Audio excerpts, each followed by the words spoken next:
Hello everyone, welcome to NEET made easy. आज हम शुरू करने जा रहे हैं NCERT highlights of chapter cell का पार्ट 2। आई होप सो आपने पहला पार्ट कवर कर लिया होगा और आपको अच्छे से वो समझ आ गया होगा। आज सुबह ही हमने उसके क्वेश्चंस भी टेलीग्राम पर कंडक्ट किए थे। हमने 65 क्वेश्चंस किए थे टोटल 20 मिनट्स में। तो आई होप सो आपने वो क्वेश्चंस भी कवर कर लिए हों। आज हम शुरू करते हैं नेक्स्ट पेज, दैट इज़ 127। तो हम शुरू करते हैं topic 8.4, that is prokaryotic cells. The prokaryotic cells are represented by bacteria, blue-green algae, mycoplasma and PPLO, that is pleuropneumonia-like organisms। तो आपको याद रखना है कि प्रोकैरियोटिक सेल्स के एग्जाम्पल्स क्या क्या हैं। जैसे मैं आपसे पूछूं तो आप बोलेंगे बैक्टीरिया, ब्लू ग्रीन एल्गी जिसे हम साइनोबैक्टीरिया भी बोलते हैं। नेक्स्ट इज माइकोप्लाज्मा जो कि स्मॉलेस्ट सेल है, हमने लास्ट क्लास में पढ़ा था कि उनका साइज 0.3 माइक्रोमीटर होता है। और PPLO, इसकी आपको फुल फॉर्म भी आनी चाहिए, that is pleuropneumonia like organisms. Next line पढ़ते हैं हम। They are generally smaller and multiply more rapidly than the eukaryotic cells. ये साइज में छोटे होते हैं और मल्टीप्लाई कितनी ज़्यादा तेज़ी से करते हैं then the eukaryotic cells. They may vary greatly in shape and size, उनका शेप और साइज अलग अलग हो सकता है। The 4 shapes of bacteria are bacillus, that is rod like, coccus spherical, vibrio comma shaped and spirillum spiral. ये हमने biological classification में भी पढ़ा था, ये सारी चारों शेप्स ऑफ द बैक्टीरिया। तो आप मुझे कमेंट्स में बताएंगे अगर आपको आता हो कि स्पोर किस शेप ऑफ बैक्टीरिया में मिलता है। ये बायोलॉजिकल क्लासिफिकेशन के डायग्राम में दिया हुआ है। नेक्स्ट लाइन हम पढ़ते हैं। The organization of the prokaryotic cell is fundamentally similar even though prokaryotes exhibit a wide variety of shapes and functions. तो आपको याद रखना है कि जो ऑर्गेनाइजेशन है प्रोकैरियोटिक सेल की वो फंडामेंटली सिमिलर होती है, सब में सेम होती है, लेकिन जो उनकी शेप हैं और जो उनके फंक्शन हैं वो अलग अलग भी हो सकते हैं। हम नेक्स्ट लाइन पर आते हैं, उसमें लिखा हुआ है all prokaryotes have a cell wall surrounding the cell membrane except in mycoplasma. तो यहाँ पर बताया हुआ है कि सारे प्रोकैरियोट्स के पास सेल वॉल होती है जो कि सराउंड करती है सेल मेम्ब्रेन को, एक्सेप्ट सिर्फ एक एक्सेप्शन है जो क्या है, माइकोप्लाज्मा। और मैंने अलग से नोट भी किया हुआ है कि माइकोप्लाज्मा एक ग्राम नेगेटिव बैक्टीरिया है, तो आप भी इसे मेंशन कर सकते हैं अपनी एनसीईआरटी में। नेक्स्ट लाइन में लिखा हुआ है the fluid matrix filling the cell is the cytoplasm. जो फ्लूइड मैट्रिक्स होता है उसको हम क्या बोलते हैं, साइटोप्लाज्म। ये प्रोकैरियोट्स में भी होता है और यूकैरियोट्स में भी होता है, ये आपको याद रखना है बहुत अच्छे से। Next is there is no well defined nucleus. Nucleus well defined नहीं होता, उसकी मेम्ब्रेन नहीं होती है, उसे हम न्यूक्लियोइड बोलते हैं। The genetic material is basically naked not enveloped by a nuclear membrane. जो जेनेटिक मटेरियल है वो किसी भी मेम्ब्रेन से सराउंडेड नहीं होता है। In addition to the genomic DNA, the single chromosome / the circular DNA, many bacteria have small circular DNA outside the genomic DNA। तो इसमें आपको क्या याद रखना है कि जो जीनोमिक DNA, जो मेन DNA है, जो कि एक सिंगल क्रोमोसोम की फॉर्म में होगा और सर्कुलर शेप में होगा। ये आपको याद रखना है कि जो बैक्टीरिया का DNA होता है वो कैसा होता है, दैट इज सर्कुलर। लेकिन उसके अलावा भी बैक्टीरिया के पास कई सारे छोटे छोटे सर्कुलर DNA होते हैं जो कि कहाँ प्रेजेंट होते हैं, outside the genomic DNA, main DNA के बाहर प्रेजेंट होते हैं वो। The smaller DNA are known as plasmids. तो जो ये स्मॉलर DNA है इन्हें हम क्या बोलते हैं, प्लाज्मिड। प्लाज्मिड मिलते किस में है, प्रोकैरियोट्स में। प्रेजेंट कहाँ होते हैं, outside the genomic DNA। Genomic DNA कैसा होता है, सर्कुलर DNA। तो इस तरीके से आपको एक एक लाइन से क्वेश्चन फ्रेम करना आना चाहिए। The plasmid DNA confers certain unique phenotypic characters to such bacteria। जो प्लाज्मिड DNA होता है वो स्पेसिफिक phenotypic characters प्रोवाइड करता है बैक्टीरिया को। तो ये आपको याद रखना, आपसे पूछा जा सकता है which particular DNA confers certain unique phenotypic characters to the bacteria। तो क्या आंसर आएगा, प्लाज्मिड DNA। और अगर ऐसा पूछा जाए कि वो जीनोटिपिक करेक्टर्स प्रोवाइड करता है या phenotypic, that is phenotypic characters. तो यहाँ पर एक करेक्टर की बात भी की हुई है, one such character is the resistance to antibiotics. ये भी पूछा जा सकता है, एक करेक्टर का एग्जांपल दो, तो वो क्या होगा, रेजिस्टेंस टू एंटीबायोटिक्स। ये करेक्टर कौन प्रोवाइड करते हैं, प्लाज्मिड DNA या जीनोमिक DNA। तो आपको ऐसे भी आना चाहिए, that is plasmid DNA। In higher classes you will learn that this plasmid DNA is used to monitor bacterial transformation with the foreign DNA। आप बड़ी क्लासेस में आगे जाके पढ़ेंगे कि ये जो प्लाज्मिड का DNA होता है ये मॉनिटर करता है बैक्टीरिया की जो ट्रांसफॉर्मेशन होती है जब वो एक फॉरेन DNA के साथ एनकाउंटर करता है। तो ये लाइन आपको याद रखनी है, कौन सा DNA हेल्प करेगा यहाँ पर भी, that is plasmid DNA। Next line is nuclear membrane is found in eukaryotes. Nuclear membrane किस में मिलती है, यूकैरियोट्स में। अब अगर मैं इसे पूछूं क्या न्यूक्लियर मेम्ब्रेन प्रोकैरियोट्स में मिलती है, नहीं मिलती है। Next line is no organelles like the ones in eukaryotes are found in prokaryotic cells except for the ribosomes. जहाँ पर भी एक्सेप्ट वर्ड आ जाए ना, उसे आप ढंग से मतलब अंडरलाइन कर लिया करो, हाईलाइट या सर्कल कर लिया करो, ताकि आपको एक्सेप्शन याद रहे। इनसे काफ़ी क्वेश्चन पूछे जा सकते हैं। तो कोई भी ऑर्गेनेलीज जैसे यूकैरियोट्स में मिलती हैं वो प्रोकैरियोटिक सेल्स में नहीं मिलती हैं। एक ही एक्सेप्शन है जो कि है राइबोसोम, और जो राइबोसोम होता है ये मेम्ब्रेन बाउंड भी नहीं होता है, ये भी आपको याद रखना है।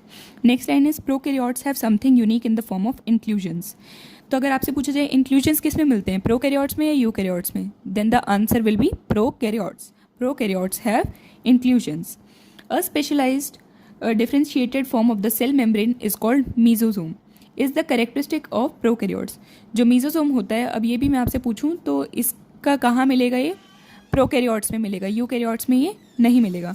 अब अगर एक और चीज़ भी पूछी जा सकती है कि जो ये स्पेशलाइज स्ट्रक्चर है ये सेल वॉल से डिफ्रेंशिएट होके बना है या सेल मेम्ब्रेन से, तो आंसर आएगा that is cell membrane. These are the infoldings of the cell membrane.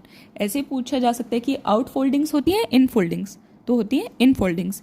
एक एक लाइन से देखो कितने क्वेश्चन बन रहे हैं कि मीजोसोम मिलता किस में, प्रोकैरियोट्स में मिलता है। सेल मेम्ब्रेन का डिफरेंशिएटेड फॉर्म है सेल वॉल का, सेल मेम्ब्रेन का। इन फोल्डिंग होती है, आउट फोल्डिंग होती है, इन फोल्डिंग होती है। और आगे जाके आपको पता चलेगा कि जो मीजोसोम है वो माइटोकॉन्ड्रिया वाला फंक्शन परफॉर्म करता है प्रोकैरियोट्स के अंदर। तब हम आते हैं यहाँ पर साइड में एक डायग्राम शो किया हुआ है, वो डायग्राम देखते हैं हम।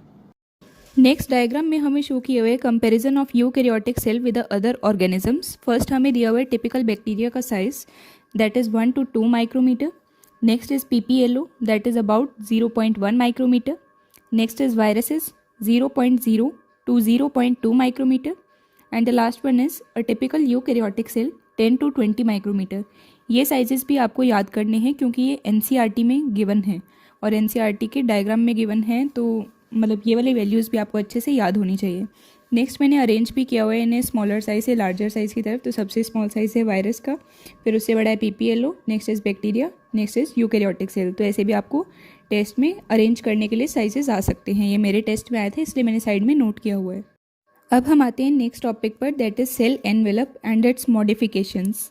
Most prokaryotic cells, particularly the bacterial cells, have a chemically complex cell envelope. ज़्यादातर जो प्रोकैरियोटिक सेल हैं, मेनली बैक्टीरिया के सेल, उनके पास क्या होता है, chemically complex envelope. The cell envelope consist of a tightly bound 3 layered structure. कितने लेयर होते हैं स्ट्रक्चर के, 3 लेयर्ड स्ट्रक्चर सेल एनवेलप में। और वो कैसे बाउंड होते हैं, टाइटली या loosely, that is tightly bound. The outermost is the glycocalyx, फिर उसके बाद आता है cell wall, then cell membrane. तो आउटर मोस्ट अगर आपसे बैक्टीरियल सेल में पूछा जाए तो आएगा glycocalyx, then cell wall, then plasma membrane. Plant cell में cell wall, then cell membrane, and eukaryotic cell में सीधा सेल मेम्ब्रेन। नेक्स्ट लाइन पर हम आते हैं, although each layer of the envelope performs distinct function, they act together as a single protective unit. Although जो हर एक लेयर है, that is glycocalyx, cell wall, plasma membrane, सबका अपना अपना एक पर्टिकुलर फंक्शन है, लेकिन वो टुगेदर क्या करते हैं, कैसे परफॉर्म करते हैं, एक अ सिंगल प्रोटेक्टिव यूनिट की तरह। Next line is, bacteria can be classified into 2 groups on the basis of the differences in the cell envelope and the manner in which they respond to the staining procedure developed by Gram. तो इसने बताया कि bacteria को हम 2 groups में divide करते हैं, that is on the basis of the cell envelope, और किस मैनर में वो अरेंज होते हैं according to the staining procedure, जो कि साइंटिस्ट ग्राम ने किया था। तो अब ये देखेंगे कि उस बेस पे वो किस किस टाइप में होते हैं। एक होते हैं ग्राम पॉजिटिव और एक होते हैं ग्राम नेगेटिव। जो ग्राम स्टेन को ले लेते हैं उन्हें बोलेंगे ग्राम पॉजिटिव, जो नहीं लेते हैं वो होते हैं ग्राम नेगेटिव। तो इस लाइन से भी ये क्वेश्चन बनेगा कि कौन से साइंटिस्ट थे जिन्होंने ये किया था, ग्राम। कितने बैक्टीरिया के ग्रुप में उन्होंने डिवाइड किया था, 2 ग्रुप में, पॉजिटिव और नेगेटिव। पॉजिटिव कौन से होते हैं, जो ले लेते हैं, नेगेटिव जो नहीं लेते हैं। और किस बेसिस पे किया था, on the basis of what they respond to the staining procedure and the differences in the cell envelope. Next line is, glycocalyx differs in the composition and thickness among different bacteria. जो glycocalyx होता है वो differ करता है composition में और thickness में, किस में, अलग अलग बैक्टीरिया में। तो याद रखना है आपको, ग्लाइकोकैलिक्स किन 2 फैक्टर्स में डिफरेंट होगा अलग अलग बैक्टीरिया में, that is the composition and the thickness. It could be loose sheath and called the slime layer. अगर लूज शीथ होगी तो उसे बोलेंगे स्लाइम लेयर, और जबकि अगर उसकी थिक और टफ शीथ होगी तो उसे हम बोलेंगे कैप्सूल।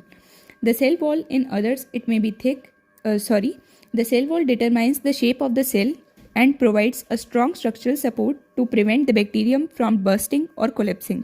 तो यहाँ बताया कि सेल वॉल का फंक्शन क्या होता है, वो शेप ऑफ द सेल को मेंटेन करती है, स्ट्रॉन्ग स्ट्रक्चरल सपोर्ट प्रोवाइड करती है बैक्टीरिया को ताकि वो बर्स्ट और कोलैप्स ना करे। Next line is the plasma membrane is selectively permeable in nature. Plasma membrane कैसी होती है? सेलेक्टिवली परमिएबल, कंप्लीटली परमिएबल या नॉट परमिएबल? तो आएगा selectively permeable. And interacts with outside world, ये इंटरेक्ट करती है बाहर की दुनिया के साथ। This membrane is similar structurally to that of eukaryotes. तो ये पूछा जा सकता है कौन सी मेम्ब्रेन सिमिलर है यूकैरियोट्स की मेम्ब्रेन के जैसे? That is a cell membrane. और ये स्ट्रक्चरली सिमिलर है या functionally? That is structurally similar. Next line is a special membranous structure is the mesosome. इसके बारे में हमने पहले भी पढ़ा था ना, मीजोजोम बैक्टीरिया में मिलता है, ये इनफोल्डिंग होती है, ये सिर्फ और डिफ्रेंशिएटेड फॉर्म किसका होता है? सेल मेम्ब्रेन का। तो अब इसके बारे में हम कुछ और फीचर्स पढ़ेंगे। That is a special membranous structure is the mesosome which is formed by the extensions of plasma membrane into the cell.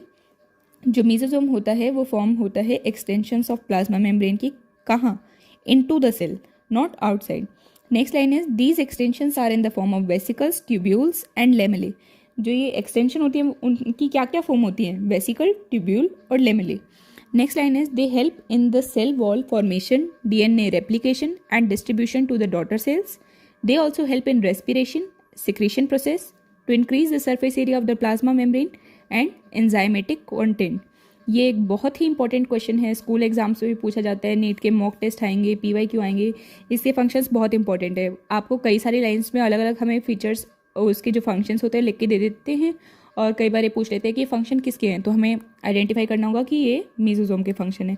दूसरी तरीके से क्वेश्चन पूछा जा सकता है कि इनमें से कौन कौन से फंक्शन मीजोजोम के हैं, तो आपको अच्छे से एक एक फीचर और उसका फंक्शन याद होना चाहिए।